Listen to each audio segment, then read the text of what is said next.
웨스트민스터 소요리 문답 해설 16번째 시간인데요. 웨스트민스터 강해를 저희가 한번 했었고 이제는 그것을 한 3년 만에 다시 보고 있는데요. 예전에는 강해를 해서 문답 형식으로 1문, 2문 이렇게 했었고요. 지금은 웨스트민스터에서 나와 있는 그 한 문에 대해서 조금 더 자세하게 함께 해설해 가고 있습니다. 계속해서 하나님에 대해서 저희가 배우고 있습니다. 하나님의 여러 속성들 중 우리에게 보여주시는 것들, 특별히 성경에서 우리에게 가르쳐 주시는 그 속성을 함께 보고 있는데요. 오늘은 하나님의 공의입니다. 공의라는 것은 모든 사람에게 그 정당한 몫을 돌리는 것이라는 뜻입니다. 모든 사람에게 그 정당한 몫을 돌리는 것을 공의라고 표현하죠. 오늘 신명기 32장 4절 마지막 절에도 보면 하나님이시니 공의로우시고 바르시도다 말씀하시고 있죠. 욥기의 말씀에 보면 37장 23절에 전능자를 우리가 측량할 수 없나니 그는 무한한 공의를 굽히지 아니하심이라 라고 하나님의 공의로움을 말씀하고 있죠. 잠언 24장 12절 말씀에 보면 그가 각 사람의 행위대로 보응하시리로다 라고 말씀하시면서 하나님의 공의에 대해서 믿음의 신앙인들은 계속해서 또 성경 자체로 하나님의 공의로움에 대해서 말씀하고 있습니다. 우리는 하나님의 공의로움을 오해하고 있습니다. 그것이 무엇이냐면 죄에 대한 징계를 하나님은 꼭 내리신다 이렇게 생각합니다. 그래야 공의의 하나님이시다 라고 우리는 믿고 있죠. 인과응보가 하나님의 기본적인 공의다 이렇게 생각해요. 그래서 죄를 지은 사람은 꼭 벌을 받고 착하게 산 사람은 꼭 복을 받는다 이렇게 생각합니다. 이것은 하나님이 믿는 자와 믿지 않는 사람들에게 함께 주신 일반 은총의 큰 테두리 안에 들어가는 말입니다.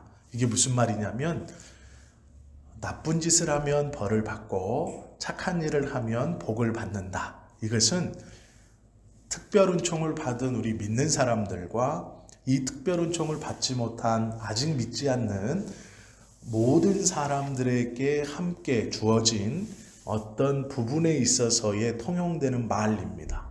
그런데 이것이 이 부분에 있어서의 통용되는 말인 것은 분명하지만 이게 하나님께서 모두를 다스리시는 전체의 큰 무조건적인 진리나 법칙은 되지 못합니다. 왜 그러냐면 죄를 지은 사람이 벌을 받고 착한 짓을 한 사람이 복을 받는다는 것이 모두 하나님이 다스리는 모든 것에 통용되려면 우리의 죄는 우리가 지어야 되는 거예요. 우리의 죄값을 우리가 받아야 되는 거예요. 그러나 성경은 우리의 죄의 값을 예수님이 받으셨다라고 말씀하고 있죠. 그러므로 하나님께서 다스려 가시는 모든 세상의 한 부분에서 통용될 수 있는 인과응보라는 말은 하나님의 통치 질서의 모든 곳에 진리처럼 변하지 않는가? 그렇지 않다라는 거예요.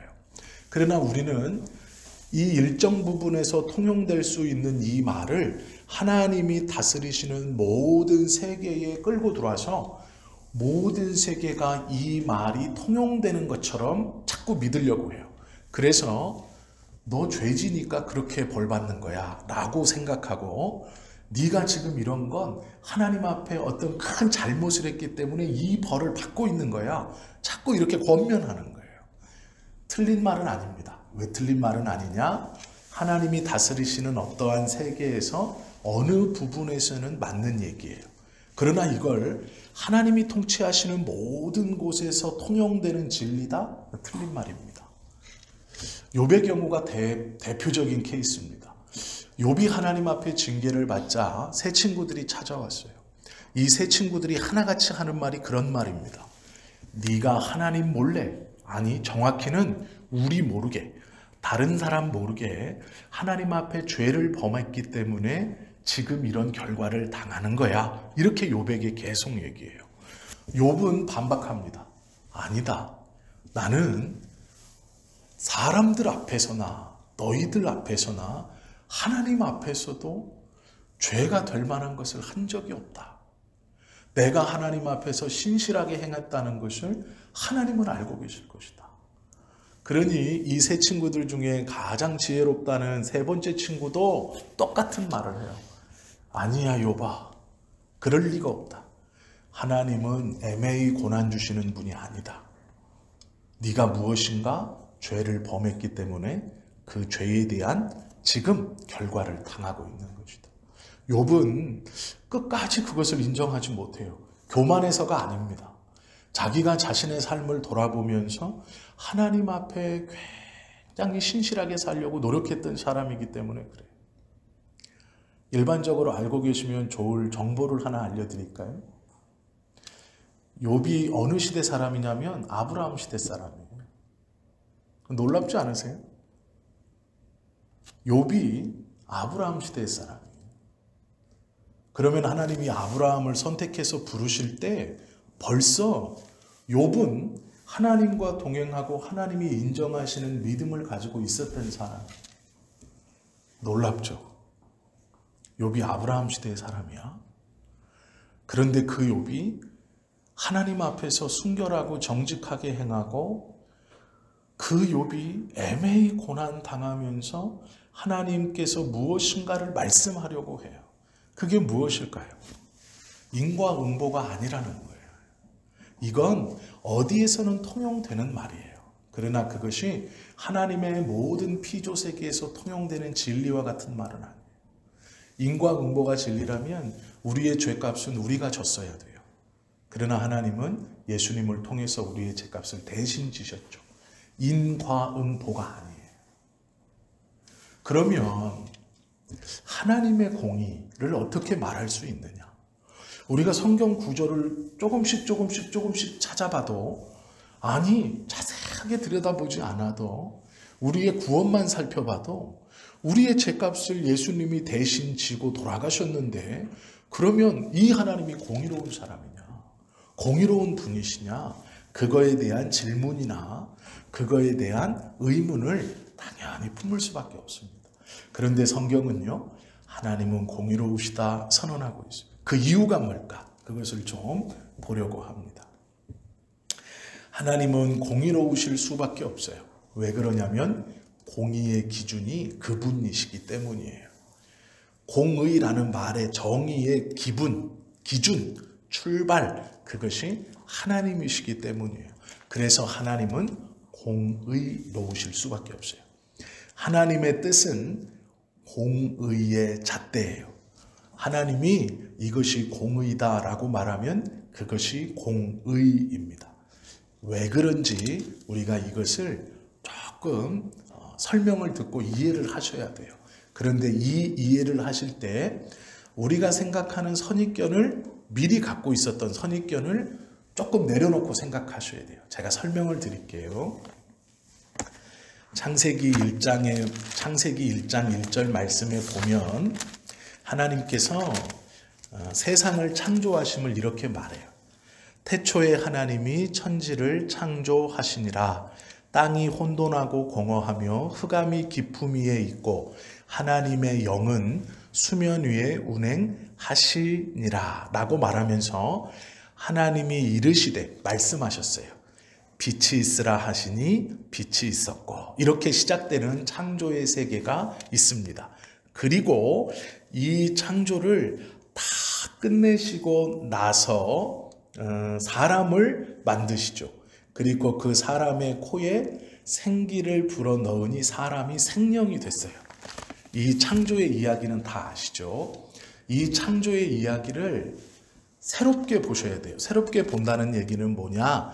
기존에 우리가 갖고 있었던, 이해하고 있었던 것을 잠깐 내려놓고요. 제가 설명하는 얘기를 잘 들으세요. 하나님의 공의, 하나님은 공의로우시고 하나님이 공의의 기준이 되신다라는 것을 설명드리기 위해서 이 이야기를 합니다. 우리는 우리 안에 예수 그리스도가 우리의 죄를 사해 주시고 하나님이 예수님에게 주신 의를 예수님이 우리에게 전가시켜 주셨어요. 즉 우리의 죄를 대신해서 예수님이 십자가에서 돌아가시면서 하나님께서 예수님에게 하나님의 의를 주셨어요. 그리고 그 예수님이 나는 나의 죄 때문에 이 십자가를 진 것이 아니고 하나님이 사랑하시는 저들의 죄를 대신해서 지은 겁니다. 그렇기 때문에 십자가를 지어 얻은 이 의가 나에게는 소용이 없고 저들을 위해서 지은 거기 때문에 이 의를 저들에게 주겠습니다. 이렇게 하면서 우리에게 예수님이 주신 의가 우리 안에 들어와 있습니다. 그래서 우리를 거룩하다, 깨끗하다라고 하나님이 보아주시는 거예요. 이 깨끗하다, 거룩하다라는 예수님으로부터 전가되어진 의를 가지고 우리는 구원을 받았죠. 이것만을 가지고도 너무 감사한 일인데 예수님께서 한 가지를 또 우리에게 선물처럼 주신 것이 있어요. 그것이 무엇이냐면 성령입니다. 이제 내가 너희에게 성령을 주노니 라고 말씀하세요. 그래서 하나님께서 이 땅에 계시다가 올라가시고 다시 오시는 그 전까지 이제 나의 일을 누가 하냐면 이 여기서 말하는 나의 일은 하나님의 뜻을 깨닫게 해주시고 하나님의 말씀을 깨닫게 해주시고 하나님의 말씀이 역사하는 그 역사를 이루어 주시는 것을 성령님이 하시는 거예요. 성령님은 그 예수님의 보내심으로 우리에게 들어오셨다 이렇게 말해요. 그래서 우리에게는 무엇이 있는 거냐면 정확히 말하면 예수님으로부터 받은 전가된 의와 또 예수님이 우리에게 허락해 주신 성령님이 같이 있는 거예요. 우리 안에는 의와 성령님이 함께 계신 거예요. 이게 우리입니다. 그러면 창세기에서 보시면 하나님이 태초에 천지를 창조하시니라 라고 말씀하시면서 하나님이 이르시되 라고 하는 것은 하나님의 말씀이에요. 태초를 창조하실 때 하나님은 말씀으로 창조하셨어요. 그 하나님의 말씀이 선언되어질 때 그 말씀에 따라 세상을 창조하신 그 분이 누구실까요? 성령이에요. 태초에 하나님이 천지를 창조하시는 그 창조의 음성에 이 물질 세계를 만들어 이끌어내신 분이 성령님이에요. 성령님은 어떤 조그마한 이런 힘이 아니에요. 삼위, 성부와 성자와 성령, 삼위의 하나님 중 세 번째 위격에 해당하시는 하나님이세요. 이 하나님이 창조 때에 성부의 말, 이 말이 성경은 예수 그리스도라고 말합니다. 즉 성부와 성자의 함께 하시는 그 창조의 뜻을 이루어내신 분이 성령이세요. 그럼 가만히 생각해 보셔야 돼요. 세상의 창조는 성령 하나님의 능력과 일하심으로 창조되었어요. 그리고 창조되었을 뿐 아니라 세상은 그 창조를 말씀하신 하나님의 뜻과 성령님의 운동하심으로 유지가 되고 있어요. 지금. 그러면 이 세상의 엄밀한 주인은 성령님이세요. 이 세상을 운행하시는 분이 성령님이세요. 우리 모두는 지금 그 성령님이 운행하시는 세상 속에 살고 있어요. 그렇기 때문에 우리와 믿지 않는 사람이 다른 점이 무엇이냐? 우리는 성령님이 만들고 운행하고 계시는 그곳에 사는 사람인데 한 식구예요. 우리는 식구야. 내 안에 내주하시는 성령과 내 밖에서 세상을 움직이고 역사하시는 성령이 같은 거예요. 그런데 믿지 않는 사람은 하나님이 만들어 놓으신 이 성령이 운행하시는 이 세상에서 살고 있는데 안에 성령이 없어요. 세입자예요. 쉬운 말로 표현하면. 그래서 주인이 이렇게 말하는 거예요. 너는 내가 만든 집에 왜 공짜로 사냐? 집값 내라. 월세 내라 이렇게 말하는 거죠. 그런데 문제는 뭐냐면 성령이 없는 이 세입자는 월세를 낼 수 있는 방법이 없어요. 그래서 쫓겨나는 거예요. 이해가 되시죠? 제가 지금 설명을 좀 잘 들으셔야 돼요. 우리가 하나님이 공의의 기준이 된다라는 의미는 뭐냐면 우리 밖에서 역사하시는 성령께서 하나님의 피조 세계를 만드셨고 운행해 가시는 주체예요. 그렇기 때문에 이 모든 하나님의 창조 세계의 주인이 하나님이세요. 엄밀히 말하면 성령께서 운행하시고 유지시켜 가시고 만들어 놓으신 세계예요. 그 세계 속에 우리가 살고 있어요. 즉 주인이 성령이신 거예요. 그 주인이 우리에게 법을 주셨어요. 잣대를 주셨어요. 이것은 이것이고 이것은 이것이고 이것은 이것입니다 라고 말씀하시는 거예요. 그 주인이 자기의 것에서 자기의 법을 세우셨어요. 우리는 그 세계 속에서 살고 있는 사람들이에요. 그런데 감사하게도 그 법을 주시고 그 법의 기준으로 따라서 판단하시고 행동하시고 그것을 알게 하시는 그분이 이미 내 안에 계셔서 그 법을 이해할 수 있게 해주신 거예요. 그리고 기쁨으로 그 법을 지킬 수 있게 만들어 놓으셨어요. 그래서 너는 내 것이다 라고 표현하시는 거예요. 이해가 되셨죠? 이 설명이. 왜 하나님이 공의이시냐? 이 피조세계의 주인이시기 때문이에요. 그분이 이것이 공의다 라고 말하면 그것이 공의예요. 공의라는 원래 뜻은 모든 사람에게 정당한 몫을 돌리는 거예요. 이 말씀을 잘 묵상해 보셔야 돼요. 정당한 몫이라는 것은요, 우리는 이렇게 생각합니다. 내가 100만큼의 일을 하면 100만큼을 받아야 정당한 몫이라고 생각해요. 그렇죠? 그런데 우리는 항상 받을 것만 생각합니다. 내가 잘못한 건 생각하지 않아요. 정당하다는 건 내가 잘못한 것에 대해서도 정확하게 와야 되는 거예요. 그런데 우리는 내가 얻을 것만 생각해요. 내가 100을 일했는데 왜 100을 안 줍니까? 우리는 우리가 손에 끼친 거나 우리가 하지 않은 것에 대해서는 책임을 받으려고 안 하고 내가 받으려고 하는 것만 받으려고 그래요.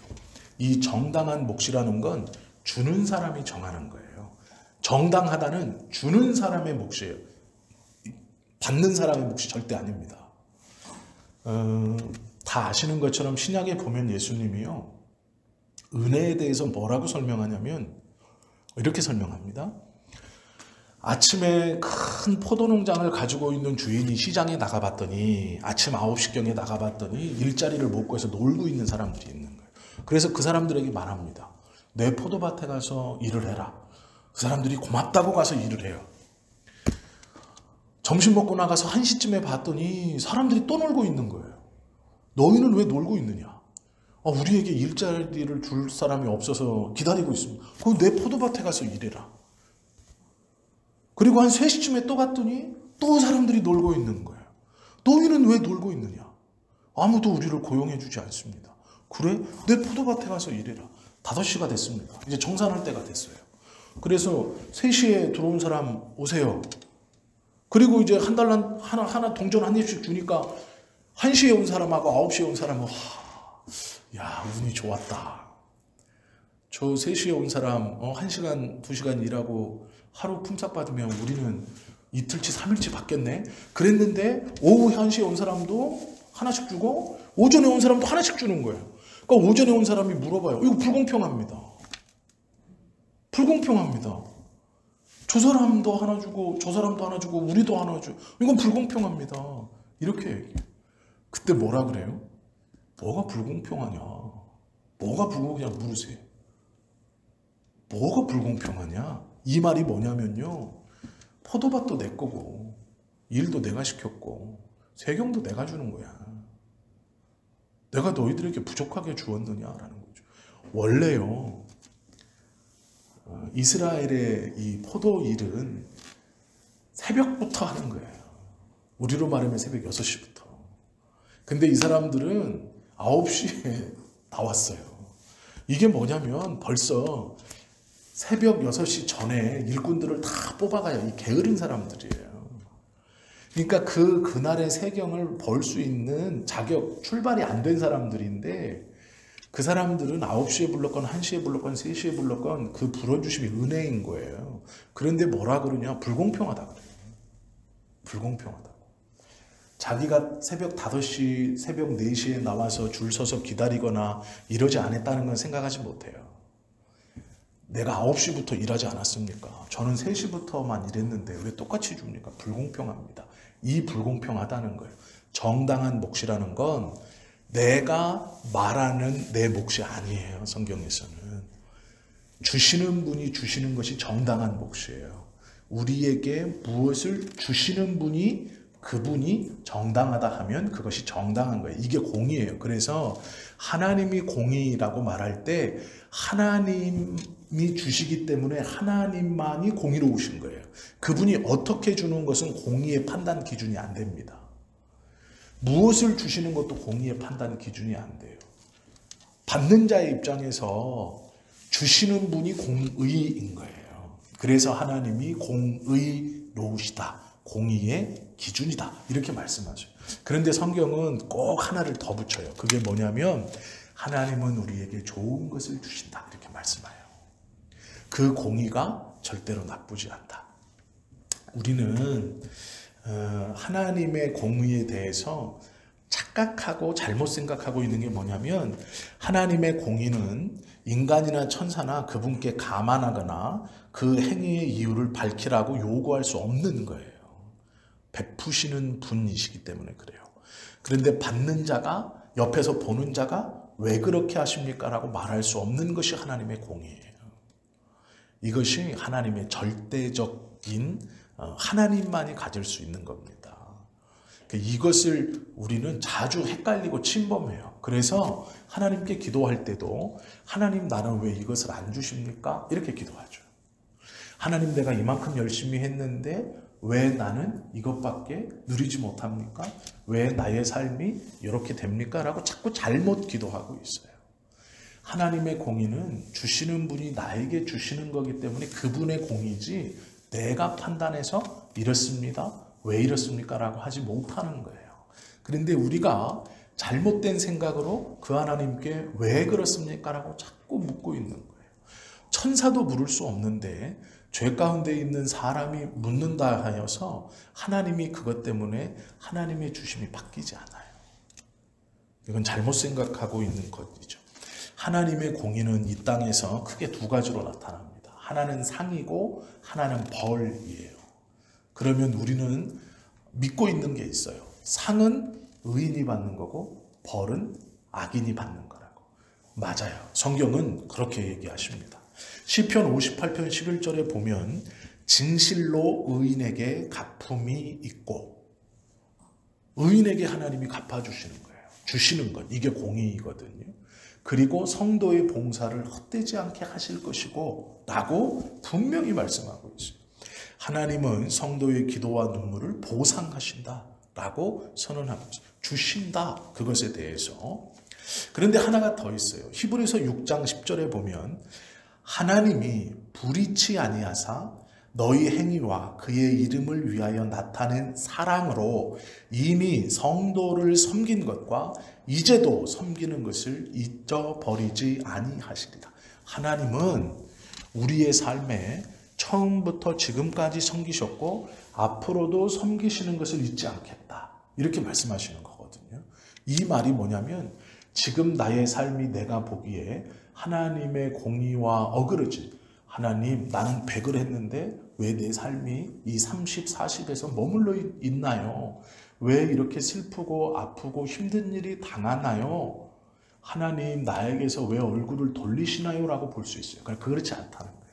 하나님은 과거에서 지금까지 베푸셨고 지금부터 앞으로도 그 베푸심을 잊지 아니하시는 분이다라고 성경을 통해 우리에게 약속해 주신 분이에요. 이것이 하나님의 공의예요. 반대의 경우도 있어요. 죄인들을 처벌하시면서도 하나님의 공의가 드러나요. 그러면 이 죄인들을 처벌하심에 하나님의 마음대로 처벌하시냐? 그렇지 않아요. 하나님이 주신 법이 있어요. 그것이 율법입니다. 그 법 안에서 처벌하시는 거예요. 로마서 4장 15절 말씀에 보면 율법이 없는 곳에는 범함도 없다라는 말씀이 있어요.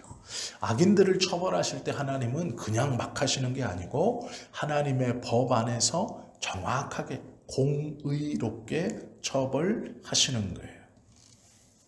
예레미야 12장 1절에 보면 악한 자의 길이 형통함이 무슨 연고입니까? 라고 물어요. 이게 뭐냐면 우리의 고민이죠. 악한 사람들이 왜 형통합니까? 라고 묻는, 왜 저렇게 저 사람들이 형통하게 보이죠? 악한 사람이 벌 받아야 되는데 그게 하나님의 공인데 아니에요. 아니라고요. 제가 처음에 말씀드렸잖아요. 처음에 권선징악은 아니에요. 착한 일을 하면 복을 받고 나쁜 일을 하면 벌을 받는다. 이게 하나님이 만드신 어떤 세계의 어느 일부분에서는 통용되고 있는 말이지만 그걸 통치의 모든 것으로 끌어와서 생각하시면 안 돼요. 그러면 악한 사람은 왜 벌을 받지 않습니까? 성경은 하나님이 기다리신다라고 표현해요. 첫째는 기다리시기 때문이에요. 왜요? 그가 돌아설 수 있도록. 내 입장에서 악하고 못되고 나쁜 사람이에요. 그런데 하나님이 왜 그를 바로 벌하시지 않냐면 그를 기다리시는 거예요. 돌아올 수 있도록. 그 인내를 그에게 베푸시는 거예요.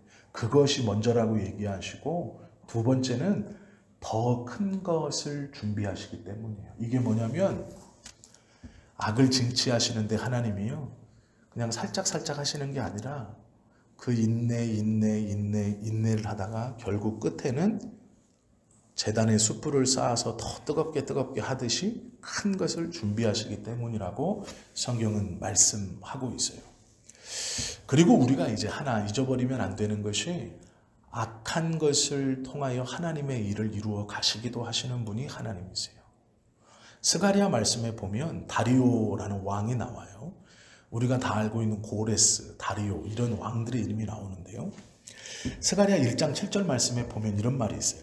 다리오 왕 제2년 11째 달 곧 스바돌 24일에 이또의 손자 베레가의 아들 선지자 스가랴에게 여호와의 말씀이 임하니라 라고 말해요. 하나님의 선지자인 스가랴에게 말씀이 임하는데 그때의 스가랴가 어떤 왕의 통치를 받았냐? 다리오 왕 통치 때에 활동했던 선지자예요. 그런데 이 선지자는 다리오 왕 입장에서 보면 이방인이고 이 선지자의 입장에서 보면 다리오 왕이 이방인이에요. 그런데 지금 어떤 상황이냐? 이 이방인이 예루살렘을 무너뜨려가지고 쳐서 무너뜨려서 국가를 망하게 하고 통치하고 있었던 시대예요. 그런데 나라가 황폐해져서 싹 다 포로로 끌려갑니다. 이게 이스라엘을 멸망시켰으니까 나쁜 사람이에요. 전쟁하면서 이스라엘 백성들을 죽였고 성벽을 무너뜨렸고 하나님의 성전을 회파시킨 사람이기 때문에 나쁜 사람이에요. 그런데 이 다리오 왕 때 스가랴를 통해서 하나님께서 뭐라고 그러시냐? 걱정 마라. 예루살렘 성이 증축될 것이고 회복될 것이다. 그런데 그 일을 누가 하냐면 고레스라는 이방인 왕이에요. 악한 것을 가지고 하나님은 당신의 일을 하시기도 하세요. 우리가 이것을 간과하시면 안 돼요. 이 가시 같은 사람이 나에게 왜 있을까? 그 가시를 미워하고 몰아내고 밟아서 싸우라는 게 아니에요. 이게 왜 있을까? 내가 정말 하나님의 공의를 믿는 사람이라면 하나님이 왜 나에게 이것을 주셨을까? 이것을 통해 하나님의 일을 하시려고 할 수도 있다라는 거예요. 우리는 다 모르지만 있다라는 것을 믿는 거예요. 하나님께서 사용하시면 그를 통해서도 하나님의 일을 이루신다라는 것이죠. 하나님이 범죄하는 동안에도 형통하게 하시는 이유는 성경에 보시면 칼을 가신다 그래요. 은유적 표현인데요. 하나님이 그를 위해서 칼을 가시고 있는 시간이다 이렇게 말해요. 칼을 왜 갈까요? 우리가 칼을 왜 갈아요? 한 방에 죽이려고 가는 거예요. 그러니까 형통한 자가 지금 저 사람이 형통한데 악을 계속 행하고 있어요. 악을 계속 행하는데 형통한 이유는 하나님이 칼을 가시는 시간이다 이렇게 말해요. 그냥 한 방에 죽이기 위해서. 하나님께서 하시는 어떠한 일에 대해서 지금 내가 느낌이 어떻다고 해서 너무 섣불리 판단하시거나 결론을 내시거나 결정을 내리시면 안 된다라는 것이죠. 하나님의 심판이 때로는 비밀스러울 때도 있어요. 그러나 절대로 불안하지 않다는 걸 믿으셔야 돼요. 하나님의 심판은 때로 비밀스럽게 이루어지세요. 그러나 불안하지 않아요. 경건한 사람들이 당하는 시련과 환난은 우리를 단련하시기 위해서예요. 하나님이 붙들고 계시는, 하나님이 가지고 있는 황금을 재련하기 위해서 불 속에 집어넣는 건 잘못된 게 아니에요. 하나님께서 붙드는 당신의 백성을 온전히 단련시키시기 위해서, 정금과 같이 만들어내시기 위해서 연단의 불 속에 집어넣는 건 잘못됨이 아니에요. 하나님의 소유이기 때문에 그건 잘못됨이 아니에요. 불의함이 아니에요. 우리는 이제 그 연단과 그 불 속에 들어가 다시 나오는 것, 그것을 두려워하고 무서워하지만 그렇다고 하나님이 불의하다고 말할 수 없어요. 하나님이 당신의 것을, 황금을 더 순도를 높이기 위해서 불에 집어넣다가 불순물을 제거하고 꺼내시는 건 당신 마음이에요. 그걸 불의하다고 할 수 없어요. 근데 우리가 불의하다고 느끼는 건 내 삶의 주인이 나라고 여기기 때문에, 하나님의 공의를 오해하기 때문이에요. 내가 이만큼 주를 위해서 살았는데 적어도 이만큼 주를 위해서 살았다면 나에게 하나님이 이만큼 주셔야 공의로운 하나님, 공평하신 하나님 아닙니까? 라고 자꾸 생각하기 때문이에요. 그러나 우리의 출발은 새벽 5시에 출발한 게 아니라 빨라도 오전 9시에 출발된 자예요. 이미 자격을 잃어버렸던 사람이에요. 그걸 기억하지 못하면 하나님께 따지고 들어요. 하나님 불공평합니다. 하나님 왜 나는 이렇습니까? 내가 충성했는데 왜 나의 삶이 이렇습니까? 라고 자꾸 불평해요. 그것을 불평하는 눈으로 바라보고 그것이 나의 고통의 십자가라고 생각하고 있기 때문에 그것으로 성장하거나 그것을 이겨내거나 그것이 바뀌지 않는 거예요. 왜 그러냐면 하나님이 주신 십자가가 아닌데 내가 내 스스로 나에게 지운 십자가예요. 그것이 하나님이 누르고 있는 게 아니라 본인이 누르고 있는 거예요. 자기 어깨에 자기가 무엇인가 얹혀놓고 이건 하나님이 주신 십자가야 라고 생각하는 거 아니에요. 그렇지 않아요. 성경의 말씀을 가만히 보시면 하나님께서 연단은 분명히 기간이 있어요. 그리고 그 결과를 확실히 하나님은 확신하세요. 주실 만한 자에게 주시는 거예요. 시험을. 왜 그러냐? 그걸 뚫고 나오는 것을 하나님이 모르시지 않기 때문에 그래요. 우리에게 시험 주심은 우리로 망하게 하시는 것이 아니에요. 성장을 위해서 주시는 것이죠. 그러기에 성장할 수 있는 사람에게 시험을 주시는 거예요. 만약에 우리가 어려움에 있다면 하나님이 나를 성장시키시기 위해서 이 시험을 두시는 거예요.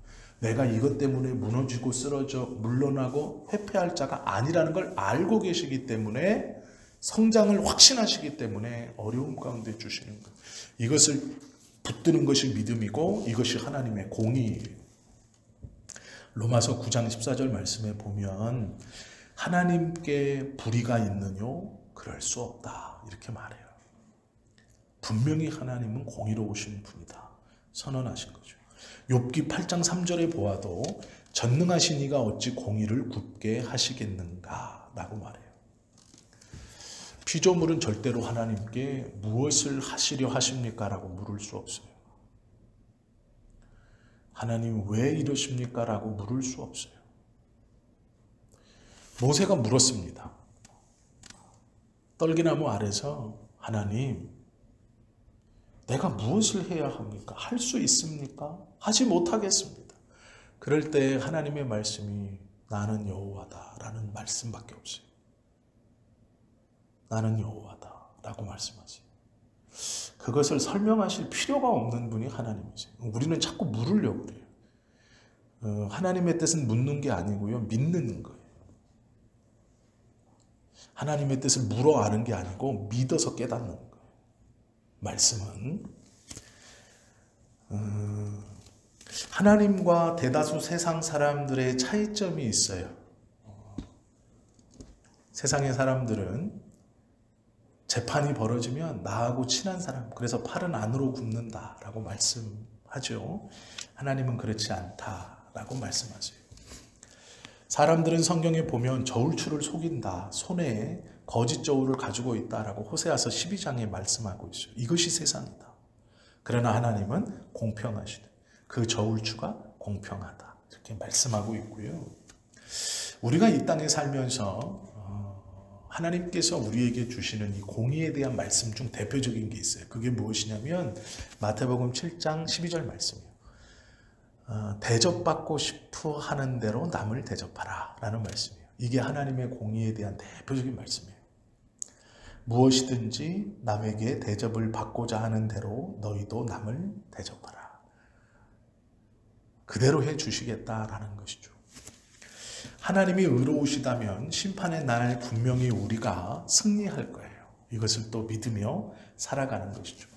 참으로 회개하는 자들은 하나님의 위로를 받아요. 왜냐하면 성경에서 의로운 자들은 하나님이 사유하시겠다, 돌아봐 주시겠다. 그 하나하나를 이 말씀을 이렇게 해석하시면 돼요. 이 요 하나하나 요게 물이 들어가서 딱 붙었어요. 이 사유라는 말이 뭐냐면 이 붙어있는 이것을 그대로 괜찮아 이런 게 아니고요. 우리의 마음에 힘들고 아프고 고통받았던 모든 시간이 딱 붙어있는 거예요. 그래서 고통이라고 있고 아픔이라고 있는데요. 사유라는 것은 이것을 한 장 한 장 펴서 내가 정확하게 씻어주겠다라는 말씀이에요. 믿는 사람들은 이걸 믿는 거예요. 이게 하나님의 공의예요. 하나님, 내가 말씀으로 살고 하나님의 연단 가운데 또 때로는 나의 개인적 욕심으로 인해 당했던 그 어려움들, 아픔들, 고통들, 이것이 딱 붙어서 내 마음의 상처로 딱 자리 잡고 있는 거예요. 무엇으로도 이게 씻겨지지 않고 해결되지 않는 그것인데 하나님이 이것에 대해서 어떻게 말씀하시냐면 당신의 공의를 얘기하면서 내가 그것을 사유하겠다라고 말씀하세요. 한 장 한 장 깨끗하게 찢어지지 않게 잘 벌려서 깨끗하게 해주겠다라고 말씀하세요. 우리는 그걸 믿고 살아가는 사람들이죠. 그래서 세상에서의 상처나 사람에게서의 어떠함이 우리가 하나님을 믿는 일에 걸림이 되어서는 안 돼요. 걸림이 될 수 없죠. 왜 그러냐면 사람에게서 어떠함을 받는 것은 이것이 한 장 한 장 쌓이는 것과 같아요. 그러나 하나님은 그것을 하나하나 깨끗게 해주시겠다라고 말씀하시는 분이에요. 이것이 하나님의 공의예요.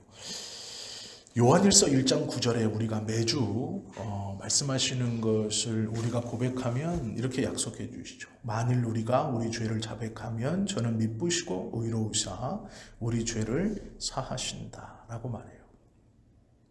하나님이 왜 의로우신가? 잠언 28장 13절. 그 같은 사람을 용서해 주시기로 약속하신 분이시기 때문에 의로우시다 라고 말씀하고 있죠. 우리는 하나님의 공의를 믿는 사람이죠. 공의는 주시는 분이 정하는 게 공의예요.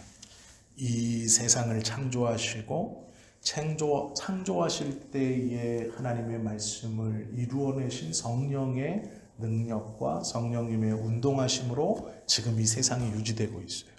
이 세상을 살아가는 우리는 내주하시는 그 성령이 안과 밖에서 함께 살아가는 것이기 때문에 감사할 수 있고 기뻐할 수 있고 하나님의 뜻이 이루어지는 것이 이상하지 않은 거예요.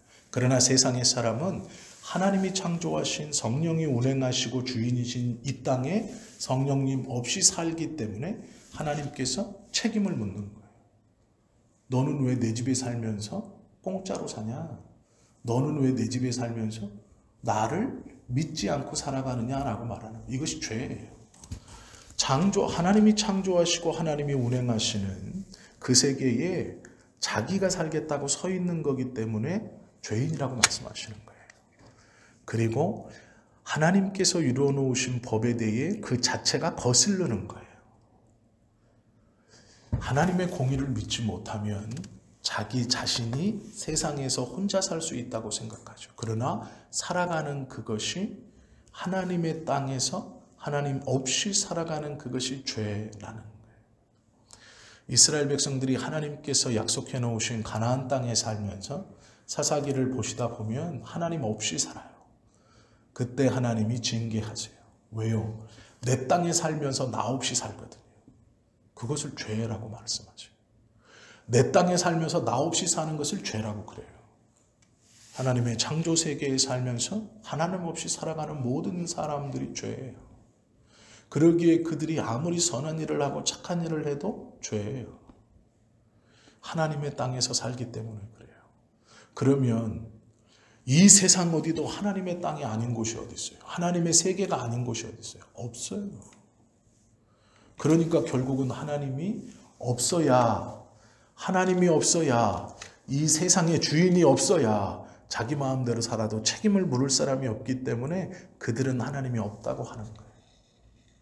그러나 우리는 다른 사람들이죠. 사람 밖에서 창조하신 성령 하나님께서 운행하시고 창조하신 이 하나님의 창조 세계에 살면서 내 안에 내주하시는 성령이 내 안에서 역사하시고 내 밖에서 역사하시는 거예요.